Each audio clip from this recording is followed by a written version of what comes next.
우리들의 인생을 살다 보면 참 많은 문제와 어려움들, 위기들을 겪게 됩니다. 때로는 경제적인 문제로, 또 사업의 실패로, 또 질병의 문제로, 또 자녀의 어떤 방황과 또한 진로의 문제로 우리가 예측할 수 없는 많은 일들이 때로는 그 골리앗과 같이 굉장히 큰 거인처럼 우리가 압도당할 때가 있습니다.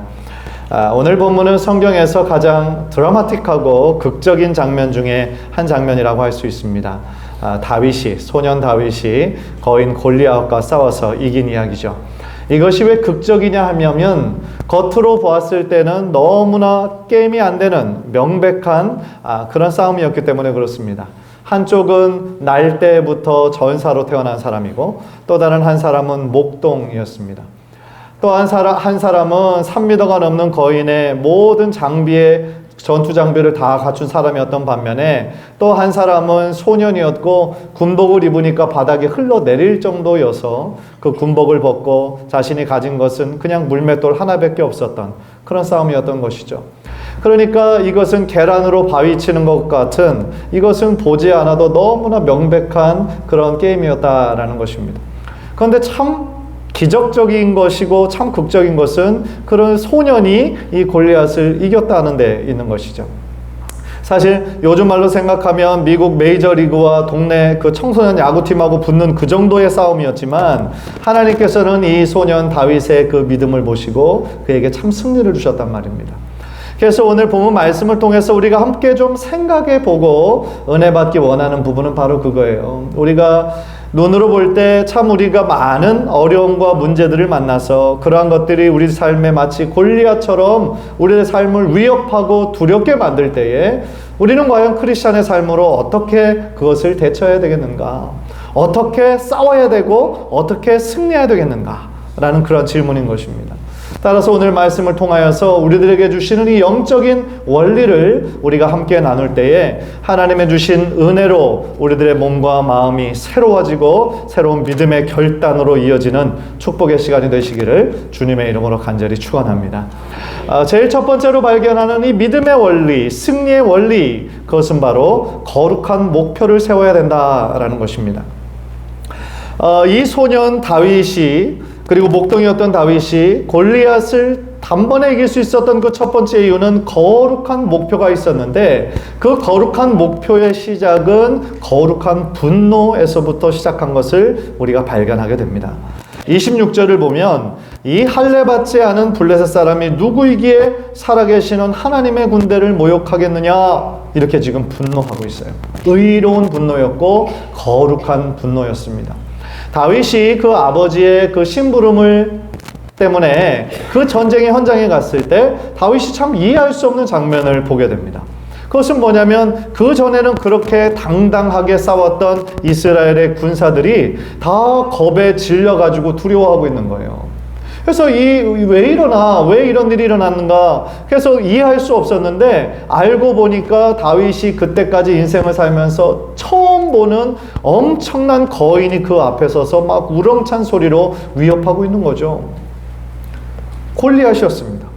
그의 키가 3m 정도 되는 거인이었고 날 때부터 전사로 훈련받은 사람이었습니다. 그러니까 이스라엘 백성들이 눈으로 봤을 때 얼마나 두려웠겠어요. 그때 당시의 싸움은 어떤 싸움이었냐면 군사 대 군사 이렇게 붙기 전에 먼저 그 나라를 대표하는 군사 한 사람 그리고 이쪽을 대표하는 군사 한 사람이 먼저 겨루었습니다. 그래서 골리앗이 그렇게 한번 겨루자 하면서 만약에 내가 너희한테 지면 블레셋이 너희의 종이 될 거고 너희가 지면 너희가 우리 블레셋의 종이 되어야 된다. 그렇게 해서 막 지금 모욕하고 싸움을 돋구고 있는 거죠. 그런데 이스라엘 백성들이 보기에 골리앗은 커도 너무 컸던 거예요. 사실 우리가 3m 하니까 거의 감이 안 오잖아요. 그런데 지금 세계 기네스북에 오른 사람도 사실은 2m 몇십 센치에 불과해요. 그러니까 지금 이 시대에도 역사적으로 봤을 때도 이 정도로 컸던 거인이 없던 거죠. 저는 이제 어떤 거인 등치 큰 사람 생각하면 지금은 이제 은퇴했지만 NBA의 그 샤킬 오닐이라고 하는 농구 선수가 생각이 나는데요.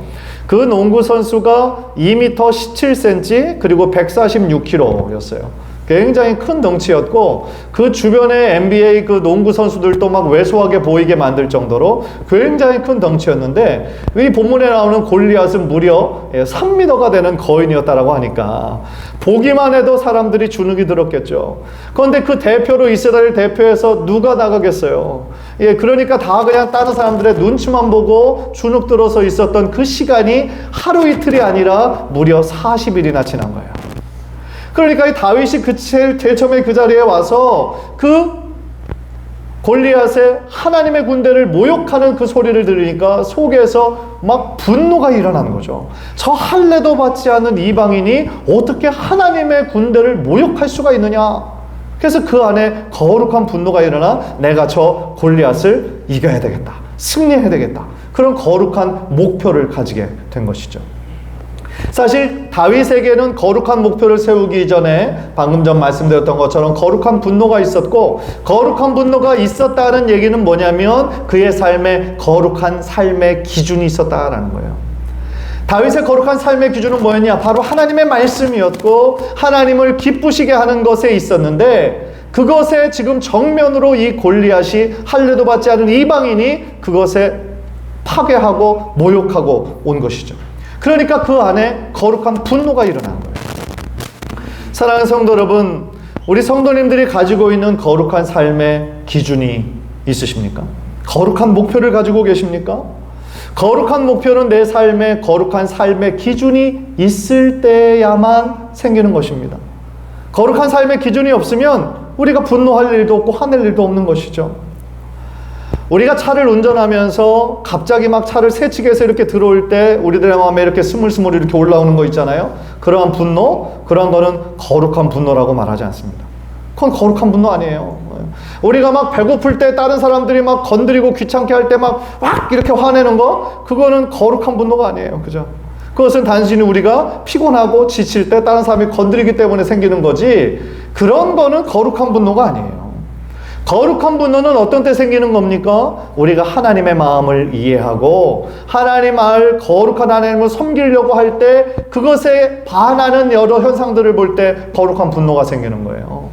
하나님의 교회가, 예수님의 피값 주고 사신 교회가 그 역할을 감당하지 못하고 오히려 세상에 책망을 당하는 이 시대를 보면서 생기는 분노가 거룩한 분노인 거예요. 하나님의 사람답게 우리가 거룩하게 이 땅을 변화시켜야 되는데 오히려 세상에 그냥 완전히 변화를 받고 영향력을 오히려 주는 것이 아니라 받아버리는 세속적인 크리스찬들의 모습에 거룩한 분노가 일어나야 된다라는 것이죠. 따라서 지금 하나님을 대적하는 골리앗을 보면서 지금 다윗은 그 마음에 거룩한 분노가 일어난 거예요. 당시에 이스라엘 모든 군사들이 실패한 이유가 자신들의 앞에 있는 그 골리앗이 너무 덩치가 커서 실패한 것이 아니라 그들 군사들의 마음에 그 거룩한 기준과 거룩한 목표가 없이 살아가고 있었기 때문에 그래서 실패했다라는 것입니다. 사랑하는 성도 여러분, 저는 오늘 이 자리에 있는 모든 여러분이 정말 하나님 앞에 여러분의 삶을 다시 한번 구분하여서 거룩한 기준으로 거룩한 목표를 세우시는 귀한 성도들 되시기를 주님의 이름으로 간절히 축원합니다. 최근에 우리 부목사님이 이렇게 못 오신 분들 이렇게 신방을 하다가 그분과 통화했는데 그분의 사연을 들으니까 지금까지 주일날 직장을 다 다니셔야 됐다는 거예요. 그런데 주일을 계속 못 지켜서 그 마음에 자꾸 부담이 생기고 거룩함이 막 부담이 생겨서 그 직장을 그만두고 이제 주일날 예배 내가 드리기로 했습니다. 그렇게 말씀하시는 것을 제가 봤어요. 거룩한 기준을 가지고 있었어요. 그분의 거룩한 기준으로 인해서 자기가 주일날 직장을 다닐 수밖에 없었지만 계속해서 주일을 지켜야 하는데 예배 드려야 되는데 그것이 그들의 마음에 거룩한 부담이 있었던 것이죠. 그래서 그거를 결단한 거예요. 저는 그분에게 거룩한 기준이 있었다라고 생각을 합니다. 또 청년들의 그런 삶을 보면요, 어떤 청년들은 자신의 삶의 한 6개월을 1년을 단기 선교로 가서 그 땅을 위해 하나님을 위해 내 삶을 드리겠다라고 헌신하는 그런 청년들을 봤을 때도 너무너무 귀해요. 우리들의 인생 전체를 보시는, 전체를 주신 분이 바로 하나님이시잖아요. 그래서 인생에 80이 됐던 90이 됐던 그 인생 전체에 내 소중한 1년을 내가 하나님을 위해서 드리겠다라고 그 헌신한 거, 바로 그 거룩한 기준이, 거룩한 목표가 있었기 때문에 가능했다라는 것이죠. 마찬가지입니다. 정말 우리 교회 성도님들 보니까 어떤 분은 일천번제로 하나님 앞에 스스로 막 뜻을 정하신 분이 계세요. 사실 뭐 누가 강요하신 거 아니잖아요. 내가 스스로 일천번제 드려야 되겠다. 마음에 스스로 거룩한 뜻을 두고 실천하고 계시는 거예요. 또 어떤 분들은 특별헌금으로 하나님께 이렇게 드리시는 그 마음의 기쁨으로 드리시는 분들도 계세요. 얼마나 귀한 결정들입니까? 마찬가지입니다. 우리들의 삶에 여러 가지 삶의 어려움과 위기와 예측할 수 없는 어려운 상황 가운데 있을 때 우리가 제일 처음 그것들을 만났을 때 우리가 제일 처음 해야 하는 거 그 문제의 핵심이 뭔가 생각하고 이것이 과연 하나님의 뜻에 합당한 것인지 아닌 것인지 기도하면서 나아갈 때에 하나님의 거룩한 기준에 맞는 것이라면 그것을 도전에 응해서 승리하고 아닌 것이라고 한다면 그것을 능히 물리칠 수 있는 그런 믿음의 사람들 모두 되시기를 주님의 이름으로 간절히 축원합니다. 두 번째로 우리들 삶의 거대한 골리앗과 같은 큰 문제들을 만났을 때 우리는 주변 사람들의 비난에 집중해서는 안 돼요. 그 이야기는 우리가 믿음의 사람으로서 내가 거룩한 목표를 세웠습니다. 지금 거룩한 기준을 두고 하나님께 헌신하기로 마음을 먹었어요. 그런데 그 헌신을 칭찬하기는커녕 주변에서 비아냥거리고 반대하고 그것을 막는 사람들이 있을 수 있다라는 거예요. 지금까지 사실은 늘 있어 왔어요. 따라서 우리가 그런 것들에 민감하게 반응할 필요가 없다라는 것입니다.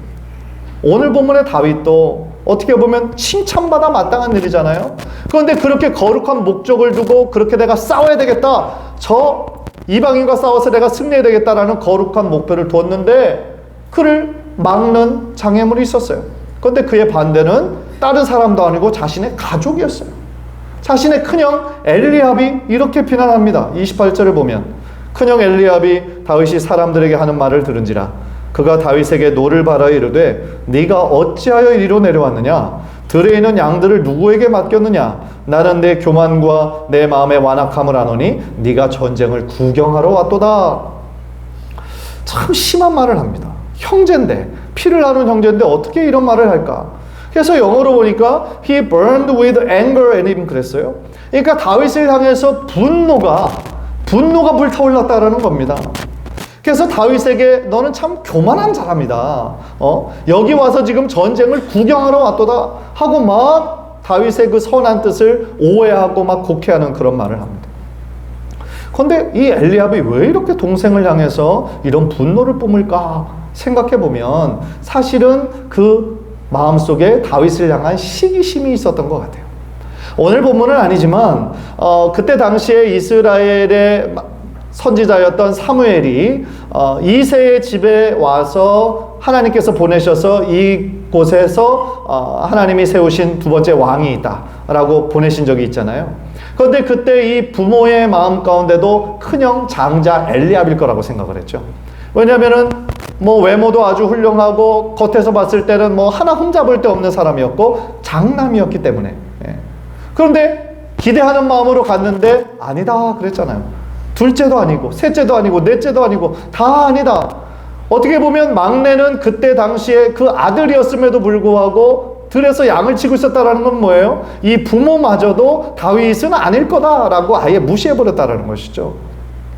그런데 그때 어떤 일이 일어났습니까? 엘리압과 모든 형들은 다 아니고 들에서 양을 치고 있더니 다윗이 하나님의 택한 사람이었다라는 것이 드러나게 되면서 아마도 그때부터 이 엘리압과 그 형제들 가운데 이 다윗을 시기하고 미워하는 마음이 있지 않았을까 그런 생각을 해봅니다. 그래서 엘리압이 그 다윗을 막 오해하면서 교만한 자라고 욕을 하고 어떻게 보면 그가 골리앗과 이렇게 싸워서 이렇게 싸우러 나간다고 했을 때 형이라고 한다면 사랑이 있는 마음이 있다면 어떻게 보면 막아야 되는 거죠. 이 말도 안 된다. 네가 나가면 안 된다. 네가 지금 무슨 전쟁을 해봤다고 이런 식으로 말려야 될 텐데 오히려 책망만 하고 그냥 죽음의 현장으로 몰아버리는 그런 모양새가 된 것이죠. 만약에 여러분이 이 다윗과 같은 상황에 있었다면 여러분들은 어떻게 반응했을 것 같으세요? 내가 지금 하나님 앞에 거룩한 기준을 두고 내가 이렇게 싸우려고 하는데 가족이 주변에 있는 사람들이 다 말리고 미친 짓이라고 막 그렇게 말릴 때 우리들은 어떻게 반응해야 되겠습니까? 사실 우리가 어떤 보통 길을 가려고 할 때 그 길을 방해하는 사람들이 여럿 있으면 참 우리가 주저앉게 되고 낙심하게 될 때가 많습니다. 아, 이 길이 아닌가 보다. 내가 생각을 너무 짧게 했었나 보다. 생각하게 되는 경우가 있죠. 그래서 하나님 앞에 기도하면서 세웠던 그 거룩한 목표를 우리가 나중으로 미루거나 포기해버리는 그런 일까지도 생기게 되는 거예요. 안타까운 일이죠. 사랑하는 성도 여러분, 혹시 여러분들 주변에서 많은 사람들이 여러분들이 세운 거룩한 목표에 동의해주고 격려해주고 기도하는 것이 아니라 오히려 반대한다고 할지라도 절대로 실망하지 마세요. 낙심할 일이 아닙니다. 대부분의 사람들, 특히 신앙이 없는 사람들은 부정적인 얘기 할 거예요. 지금 네가 이렇게 하는 거는 전혀 네 인생에 도움이 안 된다. 이렇게 하는 거는 참 바보 같은 짓이다. 신앙이 없는 사람들도 다 여러분들이 하는 일을 반대할 겁니다. 그러나 우리 믿는 사람들은 어떤 사람들입니까? 눈에 보이는 환경에 따라, 상황에 따라 우리가 올바른 처세술을 하며 살아가는 사람들이 아니라 믿음으로 살아가는 자들이 바로 우리 크리스찬인 줄 믿습니다. 따라서 사람들은 그것이 왜 불가능한지, 왜 네가 안 되는지를 이야기하지만 믿음의 사람들은 내가 왜 이 일을 해야 하는지, 그리고 내 힘으로 안 되지만 주님이 주신 능력으로 할 수 있다라고 하는 믿음이 저와 여러분들에게 있게 되시기를 주님의 이름으로 간절히 축복합니다. 따라서 주변 사람들의 비난과 책망 때문에 여러분들의 세우신 목표를 시작도 하기도 전에 포기해버리는 그런 불상사가 없기를 바랍니다. 오히려 방해물이 있다면 하나님께 더욱더 기도하시면서 하나님께 내가 가고자 하는 이 거룩한 목표를 다시 한번 확인하고 그 믿음의 길이 때로는 외로운 길이라고 할지라도 믿음으로 순종하며 나아갈 때에 하나님께서 여러분들의 걸음걸음을 친히 인도해 주실 줄 믿습니다. 사단은 자꾸 우리가 할 수 없는 것에 집중하게 합니다. 네가 왜 안 되는지, 네가 얼마나 보잘것없는 존재인지 자꾸 우리를 부정적으로만 바라보게 합니다. 그러나 하나님께서는 우리들에게 너는 할 수 있다라고 힘과 용기를 주시는 분이세요. 너는 사랑받기 위해 태어났다라고 격려하시는 분이세요. 그리고 성경을 살펴보면 늘 믿음의 길을 가고자 하는 사람들에게 이런 반대와 비난은 늘 있어 왔어요. 구약의 노아를 생각해 보십시오. 노아가 산에, 그 제일 높은 산에 방주를 지을 때 얼마나 많은 사람들이 그를 미쳤다라고 조롱했습니까? 욕했습니까?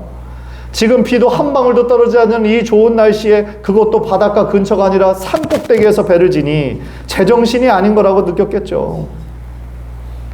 또 다니엘도 그렇습니다. 그를 시기하는 신하들 때문에 언제는 사자굴로 들어갔고 언제는 불구덩이 속에 들어갈 때가 있었죠. 요셉도 그가 거룩한 목표를 두고 살아가고자 할 때 그의 형들의 시기와 질투 때문에 그의 삶이 참 많은 어려움 가운데 처하지 않았습니까? 마찬가지입니다. 우리가 거룩한 길을 세우고 그 길을 가고자 할 때 방해가 있다고 한다면 어찌 보면 내가 지금 올바른 길을 가고 있는 거구나 라고 생각해도 사실은 틀리지 않은 것이죠. 주님의 길을 가고자 할 때에 많은 방해와 대적자가 있지만 결국 그 길을 우리가 믿음으로 순종할 때에 하나님께서 우리들에게 새로운 길을 여시고 또한 그 길을 승리할 수 있는 힘을 주실 줄 믿습니다.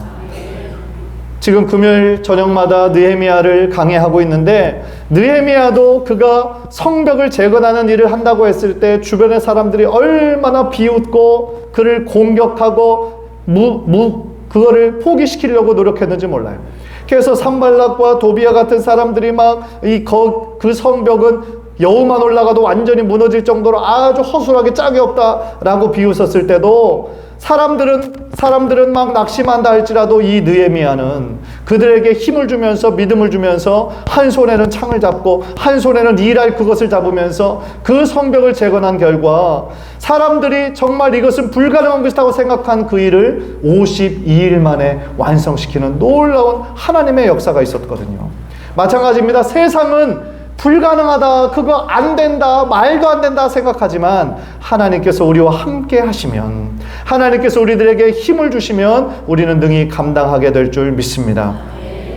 간절히 바라기는 우리 성도들의 삶 가운데도 우리가 인생을 살면서 많은 문제와 어려운 일 만난다 할지라도 그 일 때문에, 겉에 보이는 현상 때문에 여러분들 낙심하거나 좌절하지 말고 주변 사람들의 그 반응에 민감하게 반응하지 말고 더욱더 하나님의 거룩한 뜻과 그 목표에만 집중하며 나아가시는 우리 성도님들 되시기를 주님의 이름으로 간절히 축원합니다. 마지막으로 우리들의 인생에 거대한 골리앗을 만났을 때 싸워 이길 수 있는 방법은 바로 우리들의 믿음과 확신에 있다라는 거예요. 우리들 믿는 자들에게 주신 무기는 칼과 창이 아닙니다. 골리앗이 가졌던 것처럼 그 큰 칼, 창, 그 힘, 세상의 능력이 아니라 바로 다윗이 가지고 있었던 하나님을 향한 믿음이었고, 그 믿음이 다윗을 승리케 하셨다라는 거예요. 우리가 잘 아는 찬송가 중에 후렴에 믿음이 이기네, 믿음이 이기네, 주 예수를 믿음이 온 세상이 이기네, 그 찬양이 있잖아요. 그렇죠? 우리들이 정말 그 믿음으로 인해서 우리가 이길 수 있는 것이고, 믿음이 우리가 가진 최고로 큰 무기라는 것입니다. 36절 37절 보면 이 다윗의 그 믿음과 확신이 얼마나 확고한 것이었는지를 우리가 보게 돼요. 36절 37절 우리 화면을 통해서 우리 다 함께 한번 읽을까요? 시작. 주의 종이 사자와 곰도 쳤은즉 살아계시는 하나님의 군대를 모욕한 이 할례받지 않은 블레셋 사람이니까 그가 그 짐승의 하나와 같이 되리이다. 또 다윗이 이르되 여호와께서 나를 사자의 발톱과 곰의 발톱에서 건져내셨은즉 나를 이 블레셋 사람의 손에서도 건져내시리이다. 아멘. 얼마나 멋진 다윗의 고백입니까? 이 고백에서 그의 강한 믿음과 확신을 발견하게 되는데요, 정말 그 믿음의 확신의 근거를 어디에다 두고 있느냐? 그가 목동 시절부터 그와 함께했던 하나님의 능력, 그리고 그 능력으로 인해서 곰과 싸워도 이기고 사자와 싸워 이겼던 그 승리의 경험이 이 골리앗과 싸워서 이길 때도 전혀 두려워하지 않고 싸우게 하는 원동력이 되었다라는 거예요. 참 중요한 얘기인데요. 영적인 원리인데, 이게 뭐냐면 그 어떤 신앙의 위대한 사람도 처음부터 믿음의 사람으로 태어난 사람은 한 사람도 없다라는 거예요. 정말 하나님의 놀라운 기적을 많이 체험한 사람이라 할지라도요, 제일 처음부터 하나님께서 뭐 저 사람이니까 그렇게 하신 거지, 그런 사람 아무도 없다라는 거예요. 예를 들어서 믿음의 조상 아브라함과 같은 사람도 처음부터 그렇게 믿음의 사람이 아니었어요. 자신의 아버지 이방신을 섬기는 그런 사람이었어요. 그러나 그를 하나님의 사람으로 하나님께서 훈련시키고 연단시키시면서 결국 자신의 그 100세에 낳은 그 아들 이삭의 생명까지 드릴 정도로 강한 믿음의 소유자가 되게 하신 것은 아브라함이 처음부터 훌륭해서가 아니라 너무너무 평범했던 사람 아브라함을 믿음의 사람으로 기다려주시고 연단해주신 하나님의 능력이시라는 거죠. 마찬가지입니다. 지금 이 자리에는 우리들 한 사람 한 사람 내 자신을 바라보면 참 믿음도 연약하고, 어떤 어려움이 오면 금방 무너지고 실망하고, 우리들의 마음이 막 오르락내리락하고, 그런 우리들, 어찌 보면 참 한심하게 느껴지는 우리들이지만, 그러나 이런 과정들 가운데서도 하나님께서 끝내 하나님의 사람으로, 견고한 믿음의 사람으로 훈련시키셔서 여러분들 한 분 한 분을 아브라함과 같은 귀한 믿음의 사람 되게 하실 줄 믿습니다. 그것이 우리들이 가진 믿음이라는 것이죠. 따라서 우리들의 마음에 어떤 마음을 가지셔야 되냐면, 우리 하루하루의 삶에 작은 승리들이 있어야 된다는 거예요. 무슨 얘기냐면, 이 작은 승리가 여러 번 되었을 때에 정말 큰 문제를 만났을 때 또한 크게 나아갈 수가 있는 것이지, 우리들의 삶에 이런 작은 승리들이 하나도 없었다면 큰 어려움이 왔을 때 그것을 이길 수 있는 힘이 없다라는 거예요. 사랑하는 성도 여러분, 여러분들은 매일매일의 삶을 어떠한 삶을 살고 계십니까? 하나님과 함께 동행하고 계십니까? 하루하루 너무 분주하게 살던 나머지 어찌 보면 너무나 하나님을 생각 5분도 안 하고 기도도 한 번도 못 하고 그 하루를 마무리할 때는 혹시 없으시냐는 거예요. 우리가 하나님을 많이 체험하지 못하는 이유가 뭐라고 생각하십니까? 우리가 하나님의 은혜를 바라지 않기 때문이고 하나님께 기도하지 않기 때문인 거죠. 우리가 하나님께 목마른 마음으로 기대하는 마음으로 하나님께 나아갈 때 하나님 만나주시는 분이신데, 우리들에게는 그 영적인 목마름이 어느 순간부터인가 좀 사그러지진 않았는지 다시 한번 우리들의 마음을 뒤돌아보기를 원한다라는 것입니다. 사랑하는 성도 여러분, 문제 자체에 압도당하지 마시기 바랍니다. 하나님은 그 어떤 문제보다도 크신 분이시라는 것을 믿으시기를 바랍니다. 우리 하나님은 능력이 많으신 분이시고, 하나님 원하시기만 하면 불가능해 보이는 것도 가능케 하시는 분이 바로 우리 하나님이신 줄 믿습니다. 그래도 우리들의 삶에 이 하나님을 경험하는 것으로 인해서 세상을 이겨가는 작은 승리들이 하나하나 쌓이게 되다 보면 결국 우리들의 삶에 큰 어려움을 만난다 할지라도 그 어려움에 압도당하지 않고 다윗이 자신의 그 목동에서의 그 삶을 바탕으로 큰 믿음으로 나아가 승리할 수 있었던 것처럼 저와 여러분의 삶 가운데서도 정말 하나님 앞에 다시 한번 큰 승리자로 나아가게 되는 역사가 있게 될 줄 믿습니다.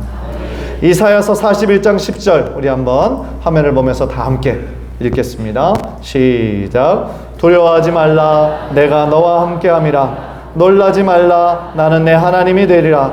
내가 너를 굳세게 하리라. 참으로 너를 도와주리라. 참으로 나의 의로운 오른손으로 너를 붙들리라. 아멘. 이 말씀을 여러분에게 주시는 말씀으로 붙잡고 그냥 눈으로 봤을 때 두려움이 오고 의심이 찾아오고 낙심이 찾아온다 할지라도 모든 문제보다 크신 그 하나님을 더욱더 신뢰하고 나아감으로 말미암아 하나님의 능력을 100% 확신하며 나아감으로 말미암아 늘 세상의 모든 문제를 이기고 승리하는 믿음의 성도들 모두 되시기를 주님의 이름으로 간절히 축원합니다.